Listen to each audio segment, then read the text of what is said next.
કરો, અમને કોઈ વાંધો નથી. તમારે જેટલા પ્રોજેક્ટો કરવાના હોય કરો. અમારા લોકોના જીવ ગયા છે, જવાબદાર કોણ લેવા? કોણ જવાબદારી લેશે? પરિવારની જવાબદારી લઈ લો. ચાલો લખી આપો. કોણ લખી આપે છે? ડીવાયએસપી સાહેબ બોલાવો, જવાબદાર અધિકારીને બોલાવો. પરિવારની જવાબદારી તો લેવી પડશે ને.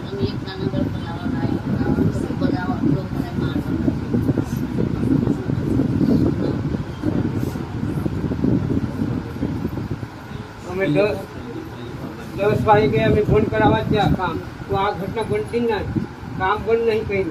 કાલે અમારી જમીન ઉપર અમે હા મેન સાહેબ આવશે. ડીવાયએસપી સાહેબ જવાબદાર અધિકારીને બોલાવો. સીઓ હોય તો સીઓ, એમડી સાહેબ હોય તો એમડી સાહેબ, અને આ ત્રણ પરિવારની જવાબદારી લેવી પડશે. હા, લેખિતમાં અમને આપો. આપ પૂછી લો એમને. પહેલા તો માનવ વધની ફરિયાદ દાખલ કરો. જે પણ કોન્ટ્રાક્ટ હા એની કોપી આપી દો અમને. એટલે આ પરિવારની ચૌધરી સાહેબ આપી દો. પછી પરિવારની જવાબદારી કોણ લેવાનો છે? હવે ઘટના ઘટી છે તો જવાબદારી લેવી પડશે ને.